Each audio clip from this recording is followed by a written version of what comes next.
Hello, Heisting Exiles. In this video, we're going to talk about the new Ascendancies in Legacy of Phrecia and what ones will be the best for Heist, as well as some information that we've gotten from the teasers about Heist in Legacy of Phrecia. First bit of information that we have is about some of the idols. We got this one here that says blueprints that drop in your map have 6% chance to be fully revealed. Now, just judging by the look of it, I think this one may be a 2-slot high one. If this is a 2-slot high one, then that means that there'd be like 14 sets of 2 slots in the image that's on the left there. And if we added that all up, that would be 84% chance for blueprints to be fully revealed, which is pretty crazy. One of the biggest costs of running blueprints is the rogues markers cost. So if you don't have to unveil any wings, then it's all gravy. Okay, so for the rest of this video, we're going to talk about the 3 new Ascendancies that I think are going to be really good. I'm going to do one that's best for budget, one that's best for speed, and one that's best for consistency.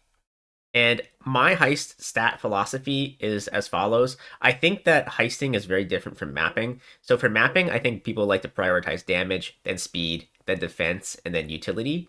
But I like to prioritize something different in heist. I prioritize speed first because that makes you able to complete the contracts faster. I prioritize defense, and there's a little star there, and because I think you only have to optimize defense up until a point. There's no big slams or anything like that in Heist, so you only need like 50, 60k evasion, some spell suppress, and a little bit of physical reduction, and then you're good. Once you've got that, then you can go on to all the rest of the stuff. Then I like utility and damage, and when I say utility, I mean things like flask uptime and just things that generally help you get from point A to point B. For my best for budget, I chose Surfcaster. I think Surfcaster is just going to be a really easy choice to get into. The main reason is because of this node here, Ghost of the Deep. You just get 30% movement speed right off the bat. It's going to be really easy to get into this. This is a 1-pointer, so you can just take this right off your first Ascendancy trial, and you're just going. And it'll make leveling really, really nice too. So this is like a good first Ascendancy, I think, whereas some of the other ones may be better as a second or a third Ascendancy. Another thing that we can utilize here with the Surfcaster is the Fairgrave's Tricorn. This thing basically says you can be touched by tormented spirits. It has a hidden buff that when you're touched, you get 50% increased attack speed, cast speed, and movement speed. And if you look at Ghost of the Deep, it does say you are touched. And so that would suggest that that would fulfill the Fairgrave's Tricorn. And if it does, then that would be an 80% movement speed buff that's up all the time with a combined 2. Not 100% sure that this will work and stack together, but if it does, this is going to be insanely broken on a budget because the Fairgrave's Tricorn is like, a 1C unique. Maybe it'll be a little bit more expensive this league because of the fishing, but it's a super common unique. It has a really high drop rate, so it won't be expensive for long if it is expensive. Another node that's interesting on the Surfcaster is changing seasons. It says the effect of chill on you is reversed. And this works really well with the Fulcrum, which says elemental ailments you inflict are reflected to you, which means that if you go like a pure cold build and you don't get any like physical conversion, you can just only freeze and chill yourself. And then all you have to do is get freeze immunity from somewhere else, and then you're only chilling yourself. And the benefit to this is that because it's the effect of chill is being reversed, you can get really high levels of chill on yourself, and 30% self chill gives you 30% increased action speed when it's reversed, which is basically a multiplier on movement speed, attack speed, and so on and so forth. So this is a really simple way to get a crazy amount of movement speed. Okay, so in terms of like which nodes I would choose and what order I would choose them in here, I would choose Ghost of the Deep first. It's a bit of a no-brainer. You just get a lot of movement speed and cast speed. Just good clear. Then number 2, I would take Stormy Seas. This one connects to a lot of the other nodes, so we kind of have to take it. But it's really good anyway because you get cold damage can shock, which can increase your clear speed by increasing your damage. Shock increases damage taken up by up to 50%. Then you're going to take the changing seasons. As long as you've got a fulcrum, then it makes sense, and you can get that 30% action speed. And then the last one is kind of up to you. One option is Glacial Wave. Basically, it just makes it so The enemies have more damage taken and deal less damage based off their chill effect, which you'll have a lot of if you're going like a full cold damage build with Changing Seasons and Fulcrum. And then the other option is to go Sea Legs, and Sea Legs gives you cold and lightning res, and it makes it so evasion rating is increased by overcapped cold res, and you get critical strike chance from overcapping lightning res. Now, the evasion rating one is interesting for heist builds because heist builds typically use Queen of the Forest, and Queen of the Forest gives you movement speed based off of evasion. So anything that increases evasion is going to give you movement speed on a lot of heist builds. So I would maybe suggest number 4 for the pure zoomer. And then if you want to do like mapping and stuff on the side, I would probably suggest Glacial Wave as opposed to Sea Legs. For best for speed, I chose Scavenger. I think Scavenger is going to be really good in Heist, but I do think this one is a lot more complex than the other ones, and it might be more difficult to get online. So I feel like this one will be a better like second character choice. So the way that the scavenger works is you have to start off by picking the red body wheel first. Then you have a choice between a caster wheel and an attack wheel, and then at the end you get to choose a jewelry wheel choice. So for the let's just go. I'll go through each of them. For the red body wheel, I think there's two interesting choices here. One is Fox Shade. Fox Shade just gives you increased movement speed when on full life. Damage of enemies hitting you is unlucky while you're on full life, and 80% increased global evasion rating while on full life. You can guarantee being on full life in a couple of different ways. You can have a decent amount of energy shield in front of your health bar. You could get a lot of evasion, and you could convert your spell suppress to acrobatics to get spell dodge. There's a couple, or you could go CI. There's a couple different ways to guarantee full life. And then the damage of enemies hitting you is unlucky is actually a pretty decent defensive layer, just because like really big spiky damage, like lightning hits, for example, have like a really large range, and so that can really help save you sometimes.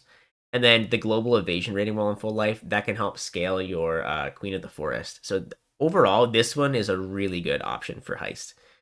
And then the second option is to just take the 40% Fizz as fire. That's the Cloak of Flame. This basically just solves all of your like physical hit issues, and then maybe you can use that like leeway to focus on more speed stats elsewhere.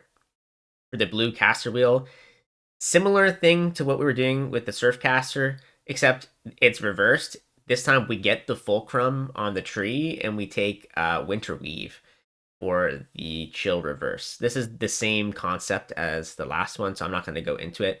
But basically, you just reflect the chill back onto yourself. You get the action speed. You go zoom zoom. Then for the last node here on the yellow side, this one is a no-brainer. Gain adrenaline for 5 seconds and kill is absolutely nasty. You get 100% increased damage, 25% increased attack and cast and movement speed, and 10% physical damage reduction. This is just like an insane buff. So anytime where you can keep this up, it's really nice. You don't have to sacrifice a ring slot. You can just use Death Rush on the tree, which is really good. And so the total, if you take Fox Shade, that's 45% movement speed and 30% action speed. And also the nice thing here, and this is why I call this one a zoomer, the zoomer one, the best for speed, is because you have additional passive flexibility. The little nodes on Scavenger are passive points. And then also because you're starting from the Scion area, you get access to extra jewels and whatnot, and you can make use of those for a lot of movement speed related stuff as well. So basically, I think that the Scavenger is just going to be probably the biggest zoomer. It has a lot of flexibility with the skill tree, and there are a lot of different nodes that you can take that will net you something interesting. For best for consistency, I chose Paladin. I think Paladin is really interesting. It has a ton of strong nodes. The like position of it on the tree is probably the best out of the other ones as well, just because being in the bottom right is like the best place for heist builds because you have a lot of flask stuff down there, which is really nice. Since GGG kind of like nerfed out Rage, and we don't get the movement speed from that anymore, and we can't do the Rage Glove builds anymore, most of the movement speed you're going to get is going to come from like flasks and things like that. So having flask nodes is going to be really good. Paladin picks up Field Medicine, which grants magic utility flasks applied to you have 40% increased effect. This is absolutely disgusting. 40% increased effect on flasks is so strong because you get the flask, buff effect, and then you get like all of the like magic text on it as well, like the implicit mod or the explicit mods. So yeah, it's just really good. If you look at the flasks that heist builds typically use, there's like 3 core flasks, and then there's like one kind of like off flask. So the 3 core flasks are Quicksilver Flask, Jade, and Silver for movement speed, evasion, and onslaught, respectively. And then the other one that you sometimes pick up is Quartz Flask for phasing, which is really nice. But that one's kind of more of like a nice to have if you have space in your build for it. On the side there, I put some of the common explicits that you'll see on heist builds, which is like increased movement speed during a flask effect and increased evasion rating during effect. One thing about running heist that's kind of unique to heist is that sometimes you run down these long hallways that don't have any monsters in them, and you're in that time sometimes your flasks can run out. So it is really nice to have permanent flask uptime. Now you can get a mage blood, but like that's extremely expensive. It's just not feasible for most players. So a nice alternative to that that's much more affordable is doing a trader and micro distillery belt combo. And I think that this actually works really well with the field medicine node on the Paladin. So let me explain. The trader gives you a mod that says flasks gain 4 charges per empty flask slot every 5 seconds. And then micro distillery belt gives you a 30% increase effect of flasks, but you can't use your 5th flask slot, which means that when you're using it, you always have a slot open pretty much. So these two things kind of synergize well. You get flask charges back, and then you don't have to worry about the downside of micro distillery as much because you're getting some benefit from leaving that slot open. Yeah, if you get a lot of flask nodes on the tree, especially like reduced flask charges used, increased flask charges gained, and duration of flasks, you can get permanent flasks if you get an instilling orb that has use flasks at the end of the flask duration. Basically, it'll feel like you're wearing a mage blood even though you're not wearing a mage blood. It's like the budget mage blood.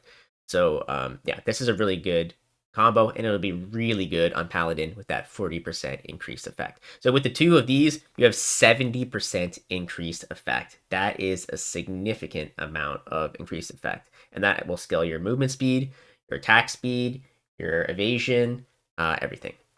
Another node on Paladin that I think is completely nasty is the level 30 Grace node.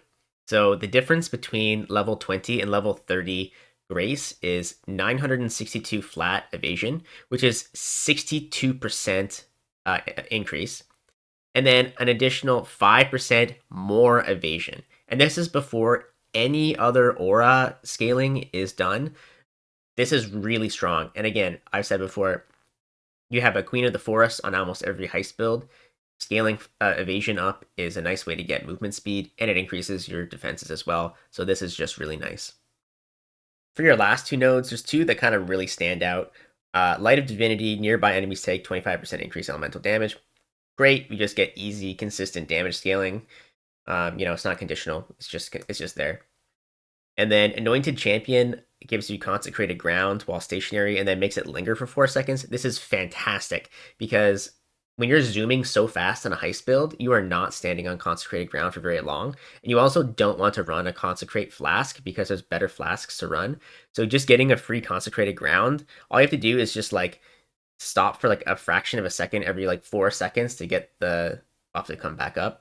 And the buff gives you 5% life regen per second and 50% reduced effective curses on you. So that is just really nice. Also, if you have like a decent amount of recovery, like you have, I don't know, Leech and this Anointed Champion node, maybe you can get rid of your life flask. And then if you're using the micro distillery belt combo I mentioned earlier, then you can have 4 magic flasks, and that will synergize really well. There's also a flask master in the tree that makes it so you gain 4% life when you use a flask.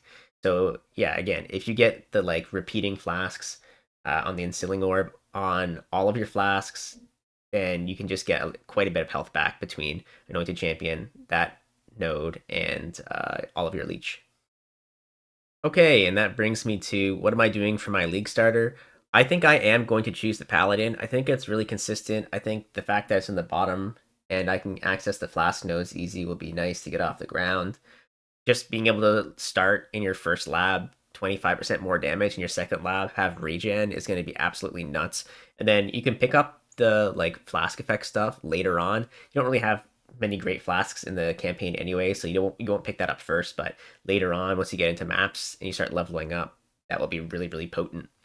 Yeah, I think Paladin is just going to be really nice. I think a lot of people are going to be playing Paladin. Of course, PoE got Paladin before D4, so D4 bad. Well, that's pretty much it for the video. If you like the video, like and sub. If you have any other ideas about what you think would be a good Heist League starter, put them in the comments below. If I made any mistakes or if you wanted to point anything out, leave that as well. If you see any updates on any of the things I talked about by GGG in like FAQs, definitely post that below too so I can pin it. And yeah, see you later, Exiles.